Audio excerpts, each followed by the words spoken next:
Vencendo minhas guerras. Vencendo minhas guerras. Neemias capítulo 4. Nós vamos ler alguns versículos do capítulo 4 e capítulo 6, tá bom? Capítulo 4 de Neemias, do verso 1 ao verso 3, a Bíblia diz assim: quando Sambalate soube que estávamos reconstruindo o muro, ficou furioso, indignou-se e zombou dos judeus. Então, diante dos seus compatriotas e dos poderosos de Samaria, ele disse: o que esses fracos judeus estão fazendo? Será que vão se fortalecer? Irão oferecer sacrifícios? Acabarão a obra em um só dia? Será que vão ressuscitar pedras de construção dos montes, de entulhos e de pedras que já foram queimadas? Tobias, o amonita, que estava ao seu lado, disse: mesmo que construam um muro enorme, uma raposa derrubará esse muro de pedras. Verso 4 diz: ouve-nos, ó nosso Deus, pois somos tão desprezados, e faze cair sobre a cabeça deles o insulto que proferem. Pule lá para o verso 7 e verso 8. Mas quando Sambalate, Tobias, os árabes, os amonitas e os homens de Asdod ouviram que a reconstrução dos muros de Jerusalém estavam avançando e que as brechas começavam a se fechar, eles ficaram mais uma vez furiosos. Todos se uniram para lutar contra Jerusalém e causar uma grande confusão. Nós, porém, oramos ao nosso Deus e colocamos guardas para proteger-nos deles de dia e de noite. Vá lá para o capítulo 6, do verso 5 ao verso 9. Pela quinta vez, Sambalate enviou o seu homem de confiança com uma carta aberta na mão. Na carta estava escrito: dizem entre as nações, e Gesem o confirma, que tu e os judeus planejais uma rebelião, por isso estais reconstruindo o muro.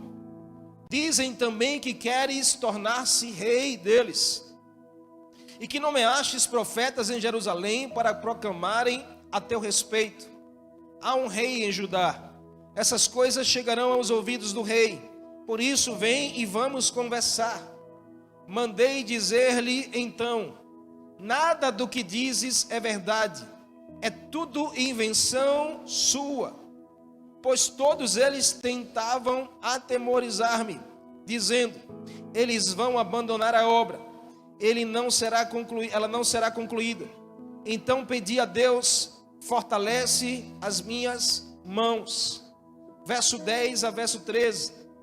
Depois fui à casa de Samaias, filho de Delaias, filho de Meetabel, só nome bonito, que se tinha trancado, e ele disse: vamos nos reunir na casa de Deus, dentro do templo, as portas fechadas, pois virão matar-te. Sim, virão matar-te essa noite. Mas eu respondi: deveria fugir um homem como eu? Alguém como eu poderia entrar no templo para salvar a vida? De maneira nenhuma entrarei lá. E percebi que não era Deus que o enviara, mas ele pronunciou essa profecia contra mim, porque Tobias e Sambalate o havia subornado. Verso 13. Eles o subornaram para me atemorizar, a fim de que eu agisse assim e pecasse, para que tivesse motivo pelo qual me pudessem difamar e me desacreditar. Ponto. Que o Espírito Santo nos conduza nessa noite de um perfeito entendimento daquilo que o Senhor deseja falar aos nossos corações. Que não seja a voz de um homem, mas a voz do Senhor. Que assim seja, em nome de Jesus. Amém. Eu quero trazer uma mensagem ao teu coração chamada Vencendo as Minhas Guerras. Texto está no livro de Neemias, escrito a primeira parte pelo Esdras, que era amigo de Neemias. Neemias era um copeiro do rei Artaxerxes I, e ele servia com muita excelência ao rei. E Neemias ficou sabendo que os muros da cidade de Jerusalém, mesmo ele não conhecendo a cidade, porque ele nasceu debaixo, aonde o povo era cativo, mas mesmo ele não conhecendo, lá havia a sua pátria, havia o seu povo. E Neemias sentiu muito por isso, porque viu o povo sendo destruído pelos inimigos. Os muros não eram reconstruídos, a cidade de Jerusalém foi devastada, arruinada, tocado fogo pelo rei Nabucodonosor, 140 anos mais ou menos antes de Cristo. E Neemias, ao ouvir essa notícia, o coração dele se abala. E existia uma guerra montada, e Neemias, ele é um homem levantado por Deus para reconstruir o caminho. Ele é um homem levantado por Deus para vencer as guerras do inimigo. E aí Neemias vai e pede autorização ao rei Artaxerxes para ir a Jerusalém, para reconstruir os muros para uma linda obra. E a gente pode e deve aprender com Neemias, porque ele enfrentou guerras, assim como eu e você enfrentamos. É tão atual esse texto, querido, e as guerras que Neemias enfrentou são tão circunstanciais para o nosso tempo, que a gente aprende com Neemias a sermos vencedores também, a sermos homens e mulheres de Deus, que a gente pode carregar um contexto de vitória dos nossos inimigos. E analisando a Bíblia, a gente sabe que a construção do muro terminou porque Deus estava com Neemias. Em 52 dias, Neemias consegue levantar uma grande muralha junto com outros irmãos. Só Deus pode fazer isso. Tem coisas que só Deus faz na minha e na sua vida. Então Deus levanta um homem corajoso, um homem dedicado. Deus levanta um homem, compromissado com o chamado do Senhor. E esse homem se chama Neemias. O seu nome significa aquele que conforta, que gera consolo. Um homem que dependeu exclusivamente de Deus, desde o seu chamado até a sua conclusão da obra. Após obter a autorização do rei para a reconstrução de Jerusalém, Neemias chega à cidade e aos seus olhos contempla uma grande destruição. E aí durante a noite Neemias sai visitando pessoas que moravam dentro da cidade, as casas eram próximas às muralhas derrubadas, e ele começa a convencer pessoas a se juntar a ele para reconstruir o muro. Neemias começa a inspirar pessoas a reconstruir uma realidade.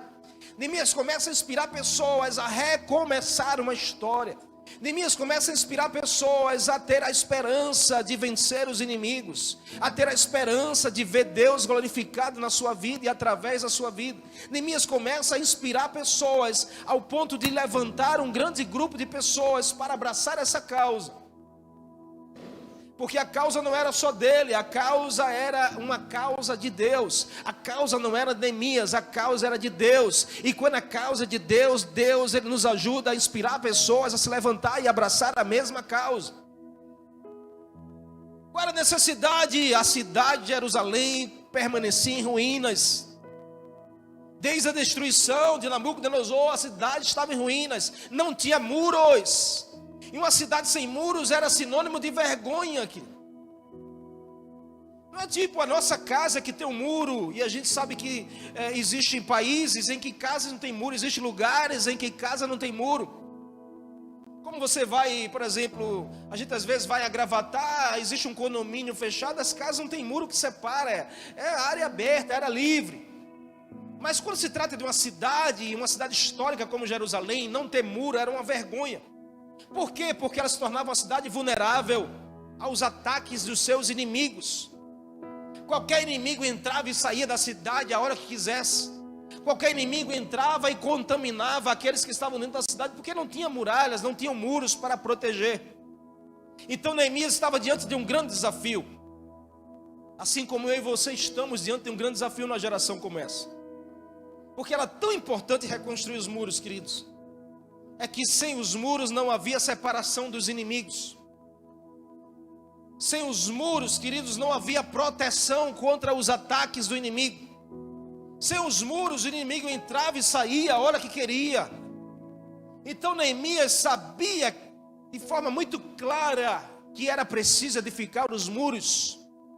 No capítulo 2 de Neemias, que a gente não leu, a gente leu do 4 em diante, mas o verso 17, Neemias declara para o rei: enquanto os muros não forem levantados, a vergonha não se acaba. Porque ele estava dizendo que a gente precisa edificar os muros e deixar de ser uma vergonha Jerusalém. Então, com os muros erguidos, a cidade se fortaleceria contra os ataques do inimigo. Perceba um pouco comigo, se não é a minha, a sua história. É necessário construir muros na nossa vida. Deus nos chama a tal construção ou tal reconstrução, se necessário for. Porque a reconstrução foi feita para proteger, para colocar um limite sobre os ataques do inimigo. E eu não estou falando de forma literal levantar muros, eu estou falando de forma espiritual. É necessário levantarmos muros que paralisam os ataques do inimigo sobre a nossa vida e nossa casa, sobre a nossa família, muros de proteção. Quem não levanta muros espirituais anda desprotegido. Mas assim como a construção que Neemias vivenciou, ele encontrou oposição a essa realidade. Nós também encontramos guerras ao decidirmos levantar muros. Nós também convivemos com oposição ao decidirmos levantar muros que protegem a nossa vida e a nossa casa. Você está comigo? A coisa não foi fácil para Neemias. Neemias, quando botou o pé em Jerusalém, havia 3 homens: Tobias, Sambalate e Gesem. 3 homens que, quando viram aquilo, começaram a se opor. Por quê? Porque eles tinham interesse em que não houvesse muros. Eles tinham interesse na vulnerabilidade da cidade, na fragilidade da cidade, daqueles que habitavam na cidade. O inimigo não quer que você levante muros. O inimigo não quer que eu e você reconstruamos a nossa história. O que é construir muros? É construir uma nova história. O que é reconstruir um muro que está caído? É recomeçar novamente. É levantar novamente aquilo que um dia caiu, talvez.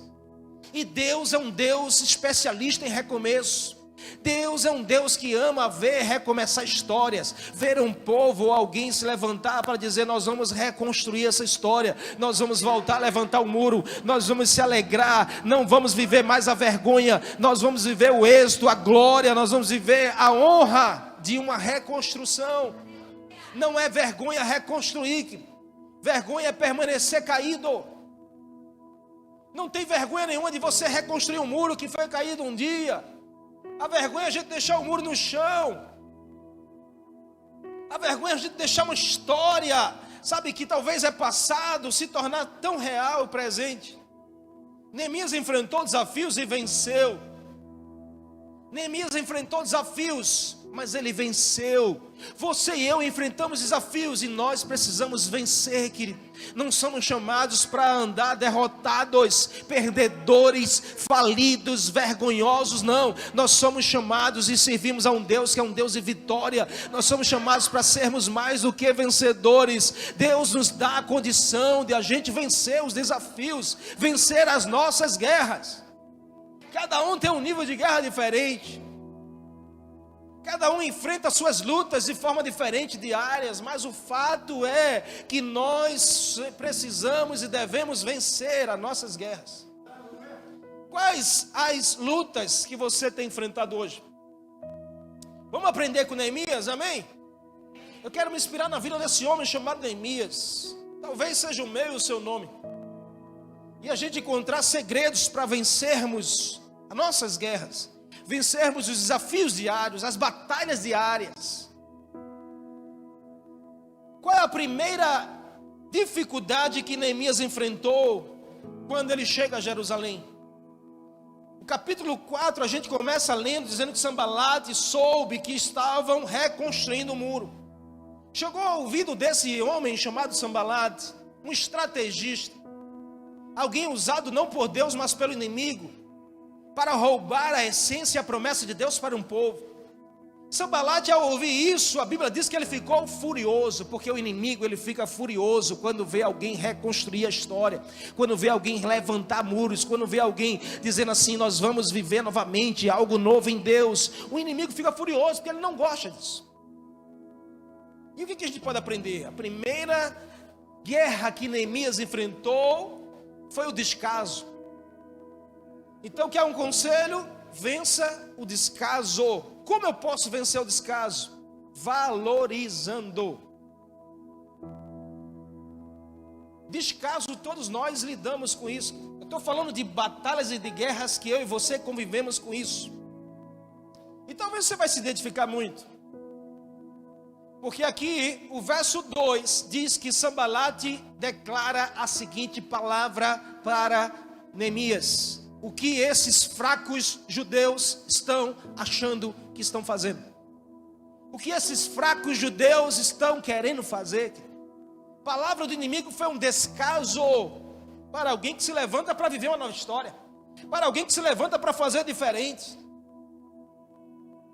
Uma das armadilhas mais usadas por Satanás ainda hoje é o descaso. E essa foi a primeira que ele usou contra Neemias, tentando parar um coração apaixonado por viver uma história com Deus, tentando parar alguém disposto a reconstruir uma história de família, de casamento, de ministério, não sei, mas o coração de Neemias estava tão apaixonado por isso, que fez ele abandonar o seu serviço lá, servindo como alguém muito importante do rei, e ele foi viver algo mais importante ainda, que era um plano de Deus. E o inimigo, ele sempre vai tentar parar um coração apaixonado por Deus e pelas coisas de Deus. Qual é a arma que ele usa? O descaso. Observe atentamente os comentários que Sanbalate junto com Tobias fazem. Que os judeus eram tão fracos que eles não iriam conseguir fazer nada. E ele ainda diz mais, ele diz assim, pode eles usar pedras queimadas, por quê? Porque as pedras dos muros foram queimadas. E uma pedra queimada, ela perde suas propriedades de força, de estabilidade, ela não é mais aquela pedra nova. Então esses inimigos olharam e disseram assim, deixa eles construírem com essas pedras queimadas, qualquer raposa que encostar nesse muro vai fazer o muro cair. Um descaso total com a obra de Deus e com as coisas de Deus. Essa é uma guerra muito comum. Quantos não vivem enfrentando descaso de pessoas que deveriam estar torcendo para você dar certo, mas estão em um descaso na sua direção? Não dou 3 meses para isso passar. Não dou, isso é só fogo de palha. Deixa, agora vai, só quer ser assim, mas daqui a pouco isso vai passar, isso vai se apagar. Em nome de Jesus, querido, cuidado com essa arma do inimigo na sua direção. Você não tem que dar valor ao descaso, você tem que valorizar aquele que te chamou para você vencer. Isso acontece, querido, tão perto de nós, às vezes dentro da nossa casa. Quem daqui não já viveu uma experiência de você declarar que agora você é crente, está servindo ao Senhor, que você serve na igreja, e a sua própria família, seus irmãos, ou seu pai, sua mãe, vai lá, um descaso total, em vez de dar uma palavra de incentivo para você vencer, dá uma palavra de desânimo, dizendo assim, não vai dar certo isso não, acaba com isso. O inimigo sempre usa alguém para criticar, tentando nos desanimar. Por quê? Porque a crítica, elas são destrutivas. Mas pastor, existe a crítica construtiva? Para mim não existe. Porque crítica é crítica. Quem decide construir em cima da crítica sou eu, mas uma crítica ela nunca é construtiva. Você é que decide o que você faz com as críticas ao seu respeito, se você constrói ou destrói. Mas toda crítica, no fundo, ela tem uma intenção de destruir. A crítica de Sanbalate foi, esses judeus fracos, pedras queimadas, não vão poder fazer nada. E ele não disse isso para si mesmo, ele disse para que todos ouvissem. É como que Sanbalate saísse ao redor das muralhas de Jerusalém, vendo aqueles homens servindo, colocando pedra sobre pedra, porque os muros de Jerusalém não tem cimento, não tem argamassa, é pedra encaixada em pedra. Ele sai ao redor dizendo assim: ei, judeus fracos, vocês estão fazendo o quê? Isso não vai levar nada, as pedras queimadas, qualquer raposa que encostar vai derrubar, vocês estão trabalhando em vão. Era só crítica. E a melhor proteção contra a crítica é uma consciência limpa. A melhor proteção contra uma crítica ao seu respeito é você ter uma consciência do que você está fazendo, quem é você, quem te chamou, para onde você está indo. Isso vai blindar você contra o ataque do inimigo ao seu respeito, porque crítica todos nós vamos conviver com ela, porque isso é do inimigo para roubar aquilo que queima no teu coração, para roubar, sabe, um sim que você deu ao Senhor, para roubar o serviço seu, a obra de Deus. Você não pode parar por causa de uma crítica. Você não pode parar por causa de um desprezo. Os inimigos de Neemias criticavam os judeus, dizendo que eles eram fracos, ou seja, desqualificados para fazer aquela obra. Sanbalate estava dizendo: vocês não têm capacidade para construir isso. Enquanto os homens estavam ali trabalhando para reconstruir os muros, o inimigo estava provocando para tentar desviar a atenção deles. Porque é assim, amém? É assim, o inimigo sempre vai tentar desviar a sua atenção. Talvez já aconteceu isso com você, querendo irritar você ao ponto de fazer você desistir de tudo.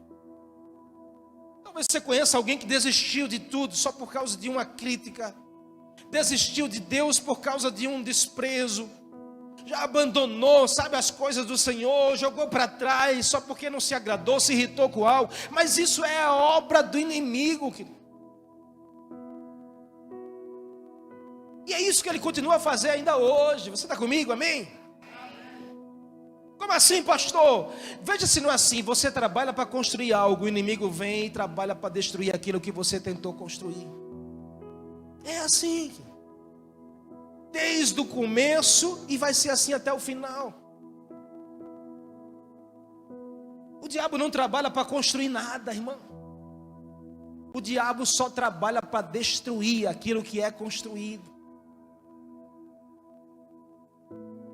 Então, abra os seus olhos, porque aquilo que tem se levantado para destruir o que você está tentando construir, você precisa paralisar, porque é obra do inimigo. Vença essa guerra, vença essa luta. Não desista, não desanime. Você precisa vencer. Como eu posso vencer? Valorize, aumente o nível da sua fé. Essa pessoa aí que está ao seu lado quer vencer as críticas, quer vencer o desprezo, aumente o nível da sua fé. Valorize a sua fé em Deus. Sabe o que Neemias fez? Neemias disse: eu não estou nem aí para o que você está falando. Meu foco, a minha intenção está em reconstruir esse muro. Façamos como Neemias, querido. Por que Neemias diz isso? Porque Neemias não confiava nele mesmo. Neemias confiava no Deus que ele servia. Sabe o que Neemias disse? O Deus dos céus é quem nos dará o êxito de terminar essa obra. É Deus que te ajuda, irmão. É o Senhor que te ajuda. É o Senhor que é com você e por você. Lembre-se das palavras que Paulo diz em Filipenses 4,13. Eu posso todas as coisas naquele que me fortalece. Quando o inimigo tentar colocar uma crítica ao seu respeito, você tem que valorizar a palavra de Deus. Eu posso todas as coisas naquele que me fortalece. É Deus que me sustenta. É Ele que vai me ajudar a terminar essa obra. Porque a vontade de Deus, querido, é a nossa vitória. Ei, diz essa pessoa que está ao seu lado: a vontade de Deus para você é a tua vitória nessa guerra. Você pode aplaudir a Ele nessa noite?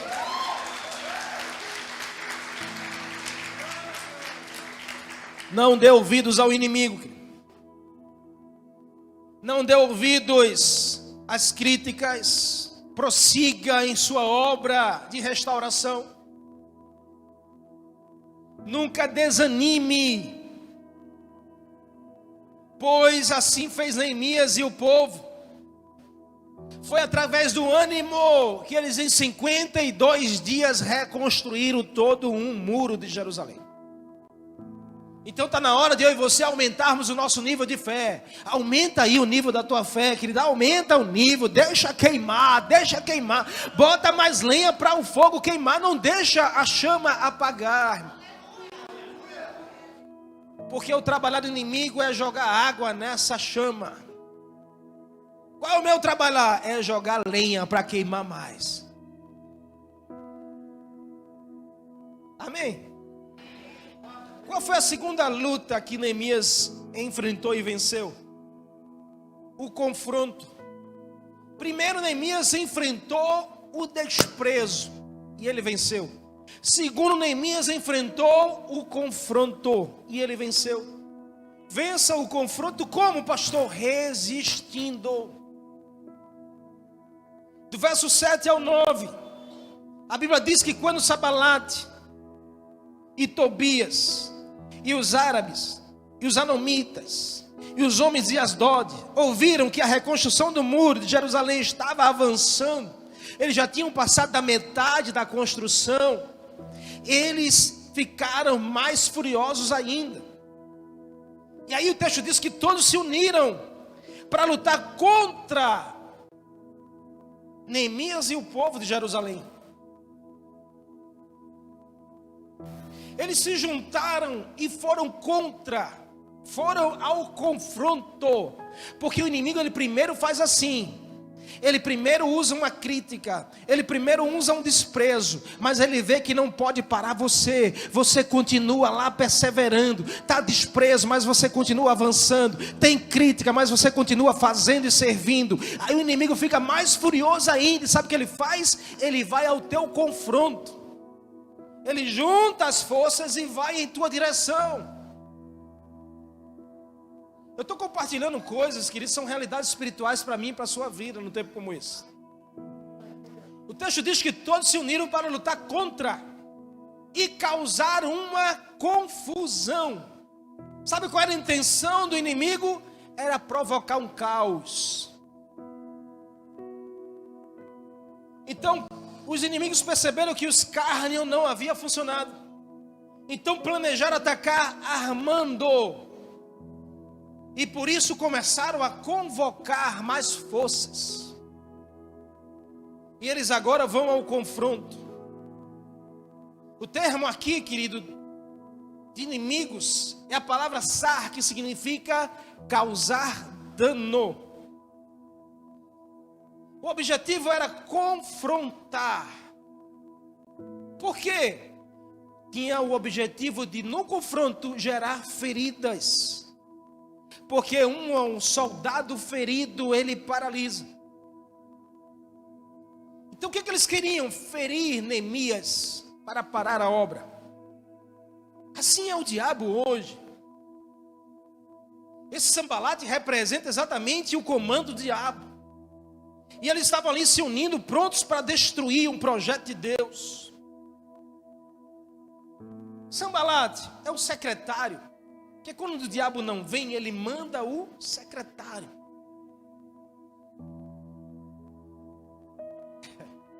Quando ele não aparece, ele manda um secretário.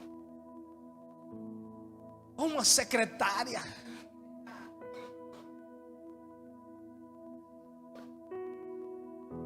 Esse é um dito popular, mas é uma realidade bíblica. Quem são os secretários do diabo? Gente que trabalha buscando os resultados que alegram o diabo. Qual é o resultado que alegra o diabo, irmãos? O que João 8:10 diz? Jesus quando diz assim: o ladrão vem para matar, roubar e destruir. Claro que Jesus estava falando do ladrão das ovelhas, mas ali é uma representação das obras que alegram o diabo. O diabo só se alegra quando ele consegue matar, roubar e destruir. E tem secretários do diabo que parece que contribuem para que essas coisas aconteçam. Matar sonhos, roubar ânimo, destruir projetos. Isso só alegra o diabo. E tem momentos na nossa vida que a gente está lutando contra esses tipos de confronto. Talvez você que está aqui ouvindo, está lutando exatamente contra esse tipo de confronto. Uma força ou alguém que se levanta para matar a sua casa, a sua vida, a sua família. Para roubar o seu ânimo, a sua fé, a sua alegria. Para destruir um chamado de Deus, um propósito de Deus na sua vida, um serviço que você está prestando ao Senhor. Talvez você está enfrentando exatamente esse tipo de confronto hoje. Porque a questão aqui é que Sambalate, ele vai confrontar. E há uma diferença quando Deus, porque você pode dizer, mas pastor, Deus não nos confronta, Deus nos exorta. É muito importante a gente discernir isso. Deus, quando vem nos exortar, e a origem da palavra exortar é recomendar uma atitude para o nosso bem. Deus nunca vai nos recomendar uma atitude para o nosso mal. Deus nos exorta recomendando uma atitude para o nosso bem. Exortação é para incentivar o acerto. Confronto é para nos paralisar. O diabo nunca vai te exortar, querido. Ele vai sempre te confrontar. E Deus, Ele sempre vai te exortar. Porque parece que a gente soa mais agradável a palavra confronto do que exortação. Mas não entenda diferente, porque a palavra exortação, ela vem com o sentido de nos orientar para o nosso bem. Confronto vem no sentido de nos paralisar. Quem nos confronta? O inimigo ama usar pessoas para nos confrontar. O inimigo ama nos confrontar porque o confronto ele gera feridas. A exortação gera cura.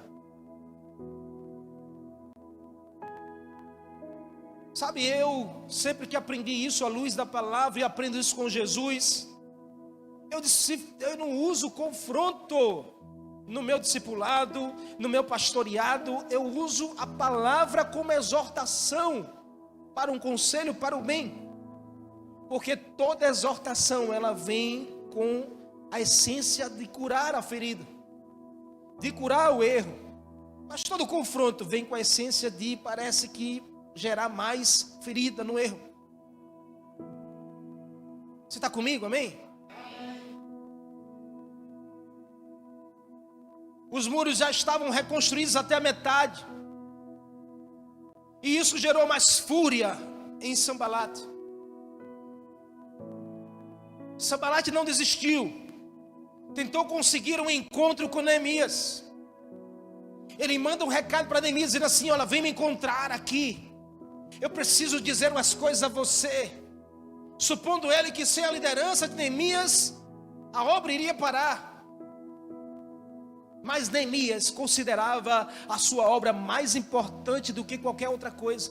Aquilo que Neemias estava fazendo era o mais importante para ele. Aquilo que Neemias estava envolvido era o mais importante para ele. A quem Neemias estava servindo era o mais importante para ele. Ele permaneceu firme, resistindo ao confronto do inimigo. Resista ao confronto do inimigo. Sabe, o diabo quando não vem manda o secretário, ele vai tentar te confrontar, mas sabe qual é? Como você pode vencer? Resista firme. Como eu posso resistir firme? Você dizendo assim, ó, o mais importante para mim é o Deus da obra que me chamou. É o Senhor que eu sirvo. Olha para essa pessoa que está pertinho de você e diga assim, para de ter medo das ameaças do inimigo. Para de ter medo dos confrontos do inimigo na tua vida. Resista e ele fugirá de vós. Resista e ele vai bater em retirada. Resista e ele vai cansar de tentar paralisar você. Resiste até o fim, querido. Siga o caminho e o exemplo de Neemias. Pare de se perturbar achando que o inimigo irá conseguir vencer você, que o inimigo vai conseguir deitar e rolar sobre você e a sua família, que o inimigo depois vai cantar vitória facilmente, olhando para você arruinado, destruído. Não, você tem que resistir e declarar: o lugar do inimigo é debaixo dos meus pés, eu sou mais do que vencedor naquele que me chamou. Essa guerra aí, querida, é vencida pela sua resistência.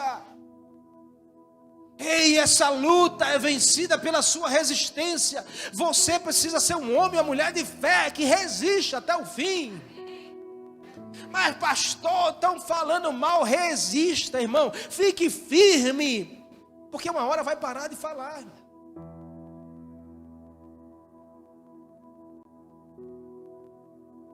Uma hora o inimigo para, ele vai usar outra estratégia, mas aquela ele vai ter que parar, porque ele não aguenta ver você resistindo tanto tempo.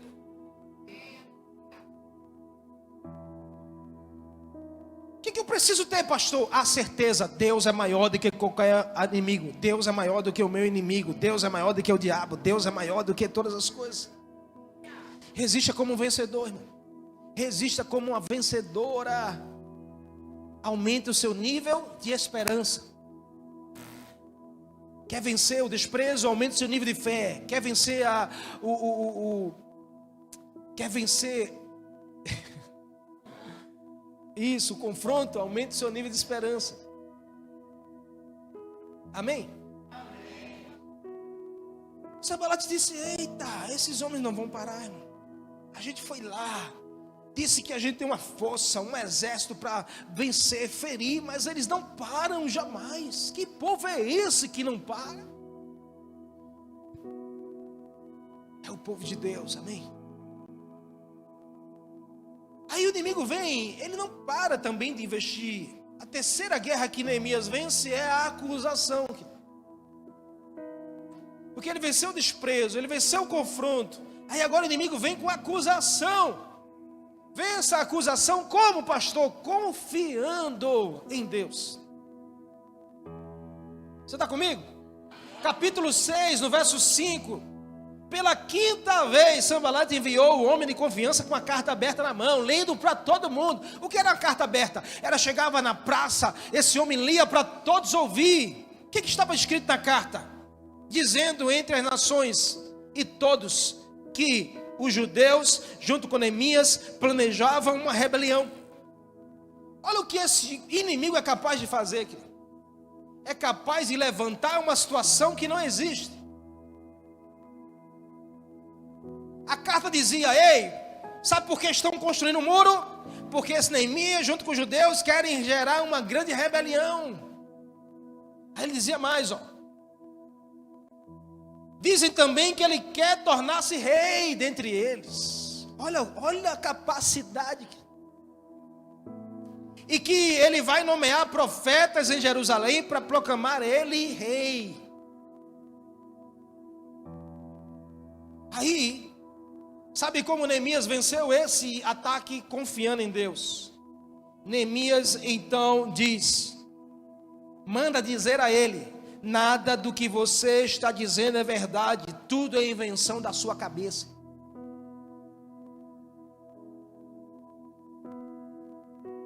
Perceba que Sanbalate agora tem acusação contra Neemias, de algo que ele não fez. Construiu os muros com a intenção de se rebelar. Só o inimigo pode distorcer, querido, uma realidade. E escute, quantas vezes não somos julgados pelas ações, sem as pessoas conhecer a intenção. Mais uma investida para afastar Neemias da obra de Deus. Desta vez foi qual? A calúnia. A carta foi lida em público com o objetivo de fazer com que ele fosse visto pelas pessoas de outra forma. E assim a obra fosse paralisada e interrompida. Sabe o que ele queria, querido? Sanbalate queria minar a autoridade que estava sobre Neemias. dizendo que Neemias havia comprado profetas para falarem dele e erguer ele como rei de Jerusalém. A gente não tem ideia da capacidade do que o inimigo pode colocar na cabeça de pessoas, no coração de pessoas. A gente não faz ideia das coisas e criatividade que o inimigo faz aparecer nos corações e nas mentes, sobre você, sobre nós, sobre nossa família, sobre alguma circunstância, alguma situação. Porque o inimigo, ele é sujo, ele trabalha assim. Mas se chega algo ao seu respeito, preste atenção nisso, porque a gente precisa aprender aqui. Se algo chegou ao seu respeito, ou já foi, ou será, ou está sendo, você precisa permanecer confiando. Aumente o seu nível de certeza em Deus. Se o inimigo diz, ele está planejando, você precisa ter a certeza que foi Deus que te chamou para fazer isso. Você não conhece a intenção dela. Não tem problema, Deus sabe da sua intenção. Quem justifica a mim e a você é aquele que nos chamou. O Senhor me ajudou porque já estava intencionado ao meu respeito. O inimigo é sujo, irmão. O Senhor me deu cargo porque o Senhor queria algo em troca. Cuidado, porque o inimigo é sujo. A resposta de Neemias foi: tudo o que você está falando não passa de uma invenção sua. Uma das principais estratégias que o adversário usa é distrair, é tirar o foco do que realmente é importante. Neemias está fazendo uma grande obra, querido, uma linda obra, e ele não poderia aceitar as provocações dos boatos, das coisas, do disse-me-disse, do mimimi, das fofocas. Ele precisava guardar o seu coração na obra que ele estava cumprindo. Ele não poderia se distrair por nada, porque aquele que o chamou iria o justificar sobre todas as coisas. Sabe o que é mais lindo aqui, querido? Porque o que estava em jogo, a reputação de Neemias, eram as pessoas dizendo: eita, ele está comprando os profetas, eita, ele quer ser o rei agora, eita, ele está fazendo isso mal intencionado, eita, ele veio para cá para construir isso porque ele estava intencionado até o êxodo. Sabe o que é mais lindo? É que Neemias não se preocupou com a sua reputação. Neemias estava preocupado, querido, era fazer a vontade de Deus. Ele estava preocupado, era na reputação de Deus e não na sua. Porque fora Deus que havia prometido estar com ele até o fim da obra. Então, se Deus estava com ele até o fim da obra, Deus iria justificar ele no meio da obra. Aprenda essa lição, manter o foco nas coisas do reino. Não importando o quanto o inimigo tenta te distrair. Mantenha o foco, querido. Mantenha um foco no Senhor, mantenha um foco em Jesus, mantenha um foco na sua palavra, mantenha o foco e você vai conseguir vencer. Acredite no que Deus já falou para você. Aumente o seu nível de certeza, vai dar certo sim, amém? Em nome de Jesus, acredite, Neemias consegue superar mais essa batalha, mais essa guerra, a guerra da acusação. Só quem já viveu isso na pele sabe de você ser acusado, de você ser difamado, de você ser falado, mas permaneça firme em nome de Jesus. Aumente o seu nível de certeza de quem você é em Deus. Aumente o seu nível de certeza de que você serve a um Deus que é todo poderoso, um Deus que está nos lugares que você não pode estar, um Deus que escuta conversas que você não pode ouvir, um Deus que vê coisas que você não pode ver, e é por isso que Ele te mantém de pé e justifica você. Guarda teu coração em nome de Jesus. Por último, aqui não menos importante, Neemias vence a traição. O inimigo foi pesado, porque ele tentou parar Neemias. A primeira vez, ele tentou parar Neemias com o descaso. Ele tentou parar Neemias com o confronto. Ele tentou parar Neemias com a acusação.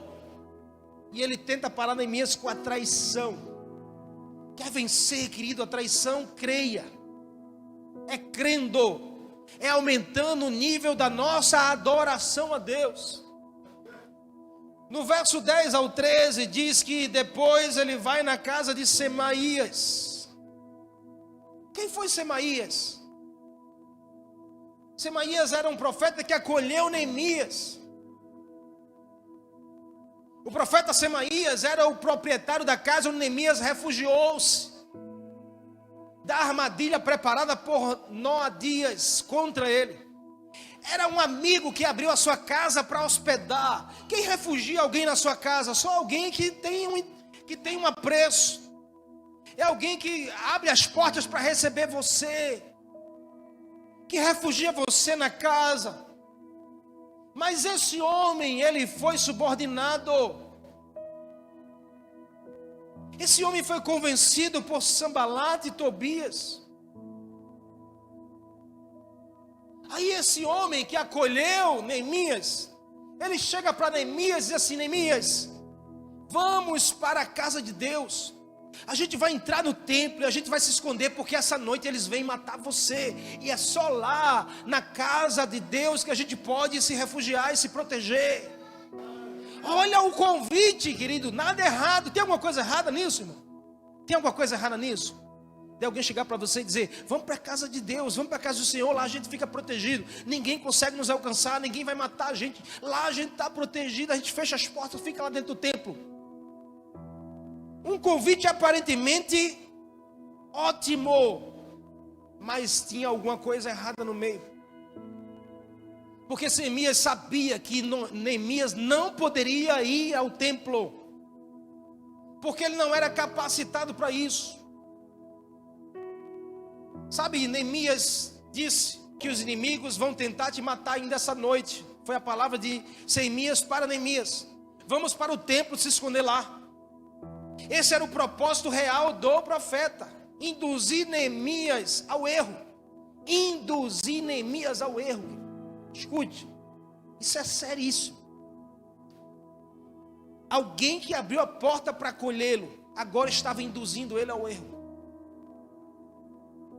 Alguém que refugiou, socorreu, agora estava induzindo ele ao erro. Alguém que Neemias podia dizer assim: eu confio, agora estava induzindo ele ao erro. O inimigo ama usar essa estratégia ainda hoje. Pessoas chegadas, pessoas próximas, pessoas que, sabe, estão ali do seu lado, mas se não vigiar, podem ser usadas para induzir você ao erro. Ao aceitar a proposta para que ambos se refugiassem ao templo e escapar do inimigo, Neemias estaria errando diante de Deus. Porque Neemias sabia muito bem que, sendo leigo, não poderia estar no templo, entrar no templo. Isso era uma lei de Moisés. Neemias teria incorrido no desagrado a Deus e dos sacerdotes, se tivesse aceitado o conselho desse homem. Profanaria a casa de Deus. A menor indicação, a falta de temor da parte de Neemias nesse momento seria um desastre para toda uma construção. Então Neemias conhecia muito bem o seu Deus e sabia que ele não iria dar a um homem uma palavra que contrariasse a sua própria lei. Preste atenção no que eu vou te ensinar aqui, meu irmão e minha irmã. Porque esse homem, Neemias, foi tido como um falso profeta. Porque tem muita gente se equivocando o que é um falso profeta. Falso profeta são aqueles que dizem orientações contrárias ao que Deus diz na sua palavra.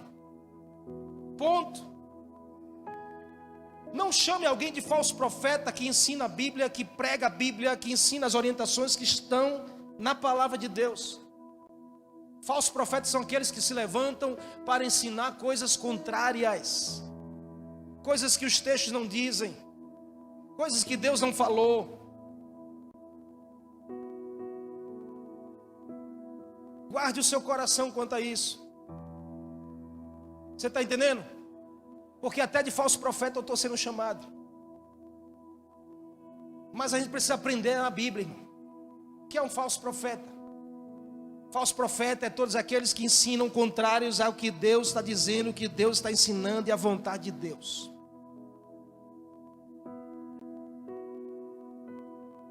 Aqui tem um falso profeta. Por quê? Porque ele disse: vamos ao templo se esconder lá. E ele sabia muito bem que Neemias não poderia entrar no templo. Então ele estava ensinando uma coisa contrária à vontade de Deus. Então Neemias na hora fez o discernimento e reconheceu: ei, isso não vem de Deus para mim, isso não é de Deus para mim. Você precisa ter o discernimento espiritual e perceber: ei, isso aí não é de Deus não, irmão. Quando alguém está andando com Deus e conhecendo a palavra de Deus, não vai dar ouvido, emprestar o seu coração a falsos ensinamentos que não vêm de Deus, porque não testifica. Você está entendendo, amém?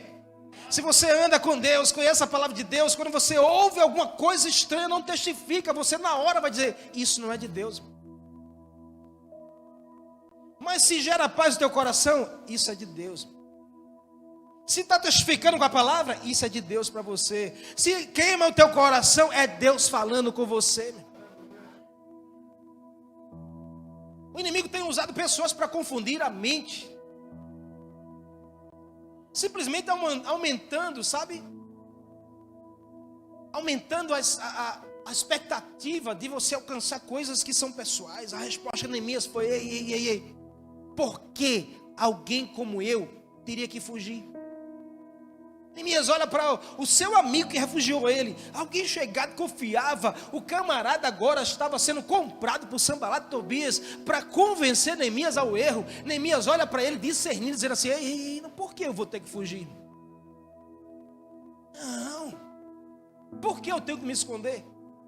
Por que eu tenho que me isolar? Não, aquele que me chamou é comigo. Porque eu teria que me esconder justamente no templo? Eu não vou fazer isso jamais.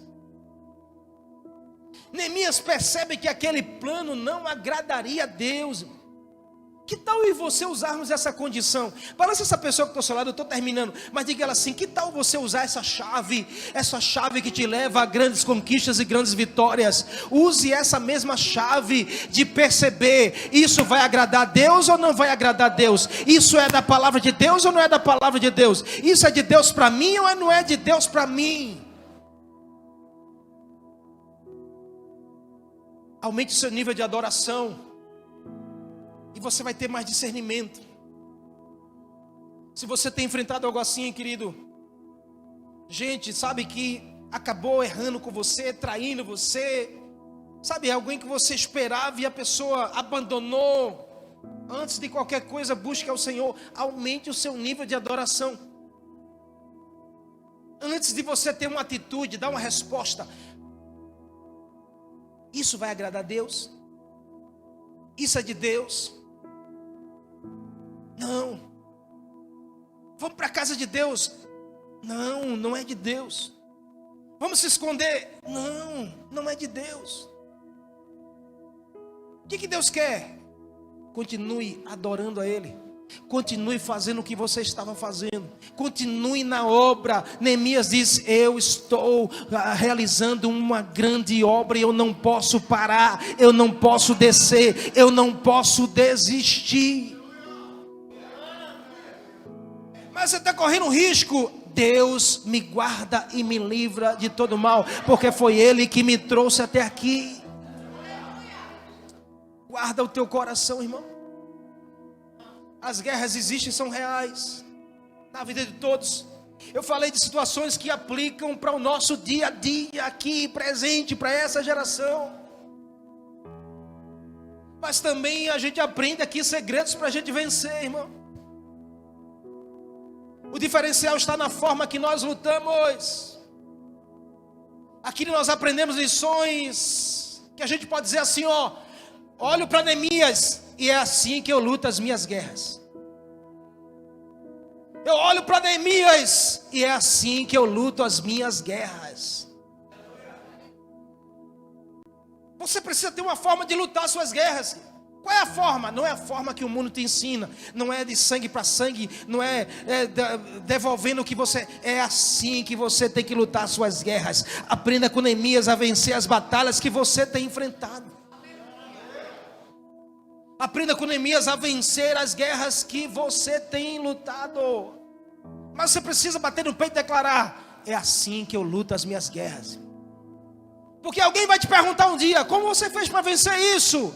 É assim que eu luto as minhas guerras. Como você fez para estar de pé ainda? É assim que eu luto as minhas guerras. Como você consegue resistir a isso? É assim que eu luto as minhas guerras. Como você não parou ainda? Porque é assim que eu luto as minhas guerras. Tem descaso? Tem, mas tem fé. Tem confronto? Tem, mas tem esperança. Tem acusação? Tem, mas tem certeza da vitória. Tem traição? Tem, mas tem adoração ao Deus Todo-Poderoso que me chamou. É assim que eu luto as minhas guerras. Parece que eu estou cercado e eu estou abandonado por ti, mas é assim que eu luto as minhas guerras.